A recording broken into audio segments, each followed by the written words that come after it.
Hello, Miss Prisbilla here with a quick video on the diamond problems. We did do this right before we were leaving school, and I just wanted to refresh your memory before we got into factoring. So this is a quick recap on the diamond problems and how they work. So if you remember the diamond problem, we have the multiplication. This isn't working up here. Let me just rewrite this down here. We have the multiplication of two numbers, which is the product. And then on the bottom of the diamond, we have the sum of two numbers, or the addition of two numbers, which is the sum. The two sides are what is called the factors for the product, and they also are the sum for the bottom. So starting with this first one, I'm going to number that as number 1.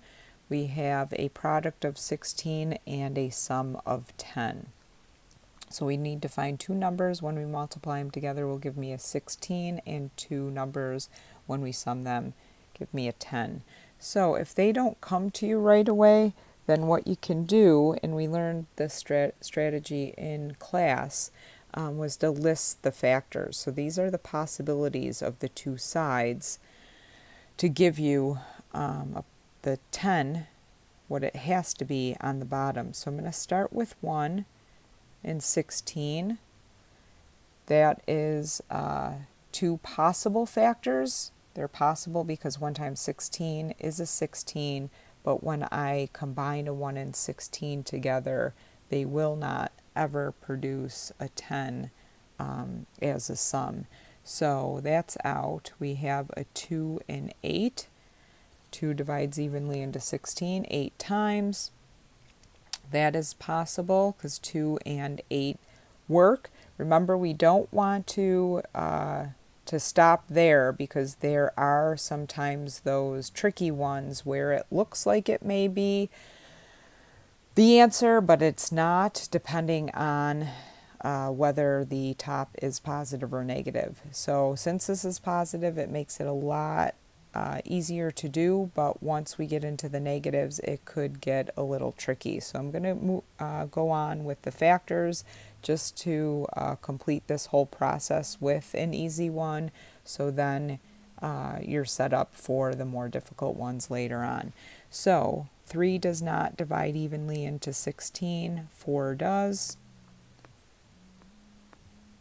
Oops. 4 goes evenly into 16 4 times, and once we repeat them, then we have all the factors. 4 and a 4 will never sum to a 10, so it has to be the 2 and the 8.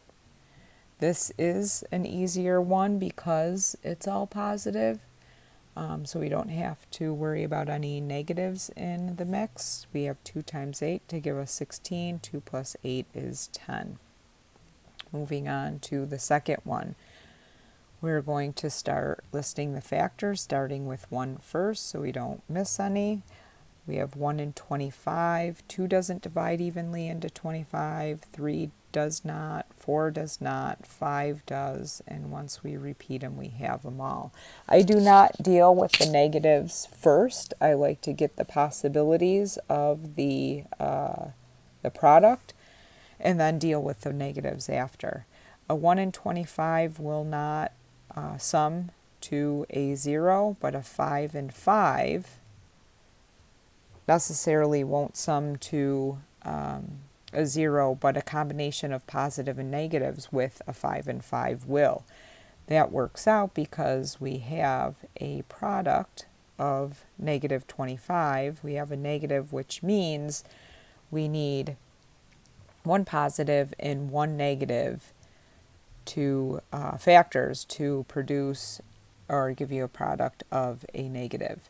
So since they're the same, it doesn't matter which one of the 5s will be negative. One has to be negative, the other has to be positive. So we have negative 5 times positive 5, that gives you negative 25, negative 5 plus 5 gives you the 0. Okay, number 3. We're going to write the factors of 6. We have 1 and 6, and we have 2 and 3. 3 times 3 goes into 6 2 times. We've repeated them. That's all we have. This one could be tricky depending on whether the top is positive or negative. It could be one of these two possibilities, so that's why you have to be careful. 1 and 6, because the 6 is positive, will not sum to a 5, but the 2 and 3 will. So it has to be the 2 and 3. But again, you have to be careful, because if that 6 was negative, depending on what the bottom was, it could be the 1 and 6 as the two sides. But this is all positive. It makes it a little easier to deal with. We have 2 times 3 is 6, 2 plus 3 is 5, so we're all set.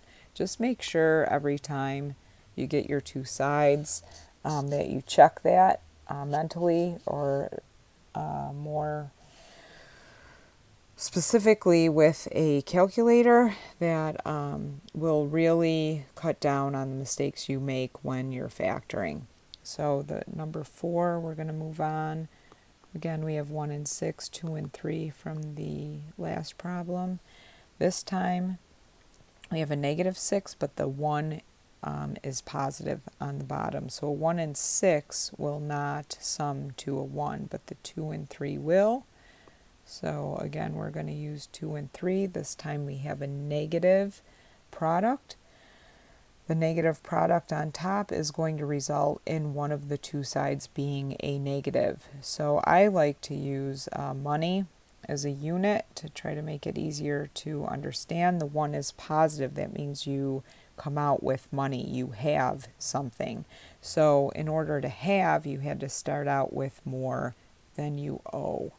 So negative 2 times 3 is negative 6. Negative 2 plus 3 is 1. Remember, you could also, and it does not matter the order because this is commutative, multiplication and addition is both commutative. So just the same as I said negative 2 times 3, I could have said 3 times negative 2.